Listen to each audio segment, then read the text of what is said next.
Selamat menggapai sudut kerenungan Om Swastiastu.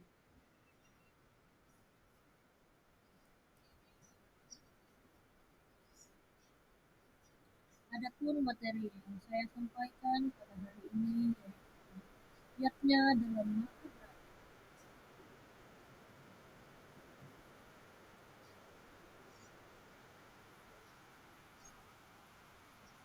capaian pembelajaran yaitu pada fase itu peserta didik dapat memahami dan menerapkan nilai-nilai acara agama itu dalam berbagai bentuk aktivitas keagamaan ini sesuai kearifan lokal dan budaya setempat, antara lain berupa ritual dan seni yang harus dilestarikan sebagai kekayaan budaya bangsa.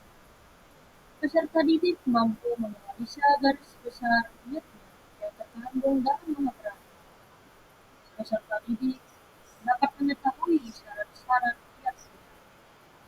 Adapun tujuan pembelajaran yaitu peserta didik mengetahui syarat-syarat dan aturan dalam pelaksanaan niatnya. Yang kedua, peserta didik mampu mempraktikkan niatnya menurut kitab Mahabharata.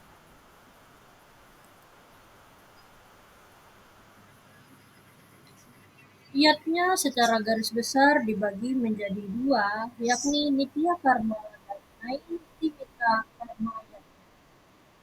Adapun nitya karma yatna atau nitya adalah yatnya yang dilaksanakan setiap hari seperti Trisandia dan yatnya sesa.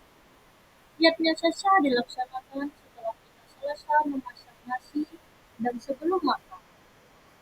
Yatnya sesa dihaturkan kepada Batara-Batari di penerajan tiang listrik di sumur atau tempat penyimpanan air. Yang Maditya di atap rumah, yang pertiwi dan buta-buta di halaman rumah. Menunggu karang ditutup dan tempat-tempat yatnya yang dianggap suci. Naimitika karma yatnya adalah pelaksanaan yatnya yang dilaksanakan pada waktu-waktu tertentu, misalnya berdasarkan sasi maupun pawukon. Naimitika karma yang lain berdasarkan adanya peristiwa yang dianggap perlu untuk diadakan pelaksanaan yatnya seperti puja wali, selesai pembangunan candi, Galungan, Kuningan, Saraswati, Nyepi, dan Siwarai.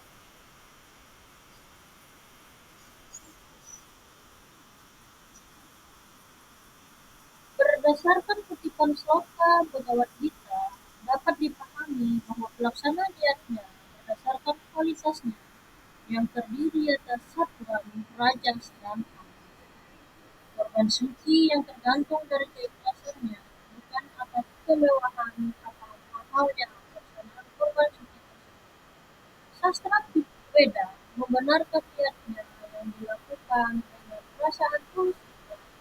Pada cerita Mahabharata, ketika Pandawa melaksanakan upacara Rajasuya maupun Aswamedha, karena pelaksanaan niatnya dilaksanakan dengan tulus ikhlas, maka para dewa berkenan untuk memberikan anugerahnya.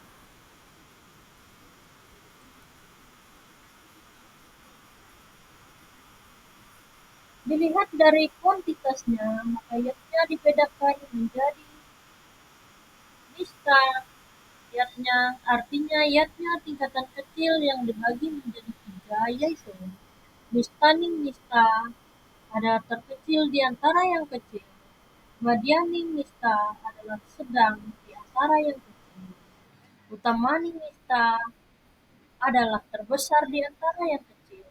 Madya artinya sedang yang terdiri dari tiga tingkatan, yaitu Istaning Madya adalah terkecil di antara yang sedang. Madyaning Madya adalah sedang di antara yang sedang. Utamaning Madya adalah terbesar di antara yang terbesar, yang sedang.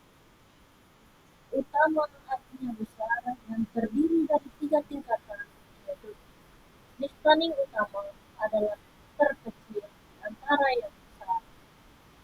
Madyaning utama adalah sedang di antara yang besar, Utama adalah yang paling besar.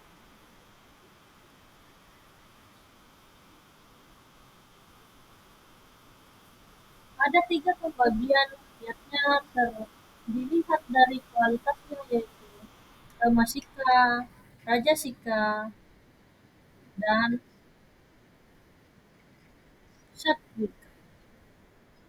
Tamasika yaitu niatnya yang dilaksanakan tanpa mengindahkan petunjuk-petunjuk sastra, mantra, hidung suci, daksina, dan sada. Rajasika merupakan niatnya yang dilaksanakan dengan penuh harapan akan hasilnya dan bersifat power serta kemauan. Adapun Satwika adalah niatnya yang dilaksanakan berdasarkan sada, lascarya, sastra agama, daksina, mantra, hina, anda, sewa, dan nasbi.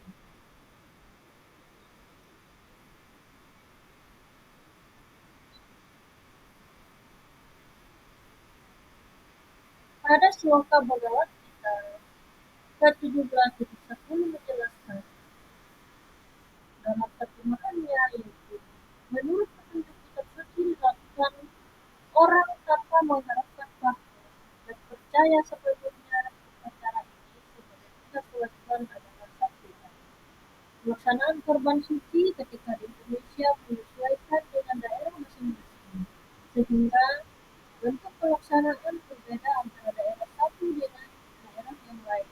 Namun demikian, yang harus diingat bahwa giatnya yang dilakukan ini menyesuaikan peraturan sesuai dengan sastra Weda, bukan atas dorongan keinginan individu ataupun kelompok tertentu. Dalam pelaksanaan niatnya terdapat 7 syarat yang harus dilaksanakan agar tercapainya niatnya yang satvika. Yang pertama yaitu serada. Niatnya haruslah dilakukan dengan penuh keyakinan serta kepercayaan kepada Sang Yang Kuasa.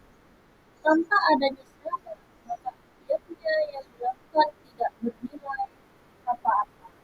Kemudian niatnya yang kedua yaitu ceria, pengorbanan suci yang dilakukan baik secara besar-besaran maupun sederhana. Hendaklah selalu dilaksanakan dengan rasa tulus ikhlas tanpa pamrih. Kesadaran untuk melaksanakan niatnya harus hadir dari hati masing-masing tanpa paksaan orang lain. Kemudian niatnya yang ketiga yaitu niatnya berarti bahwa niatnya yang dilaksanakan harus mengikuti pedoman dari kitab suci umat Hindu yaitu Veda. Niatnya tidak bisa dilaksanakan dengan semena-mena.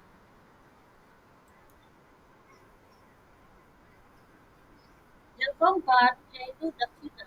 Artinya pelaksanaan niatnya dengan serangkaian upacara, benda dan uang.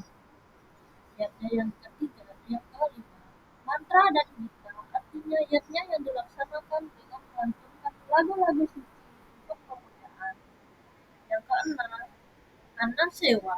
Berarti setiap niatnya yang dilaksanakan harus memberikan jamuan makan kepada tamu-tamu yang hadir dan turut terlibat dalam profesi prosesi. Yang ketujuh, nasmita. Nasmita berarti niatnya dia melaksanakan tanpa bertujuan untuk memamerkan harta. Tamu-tamu yang hadir kagum akan kekayaan.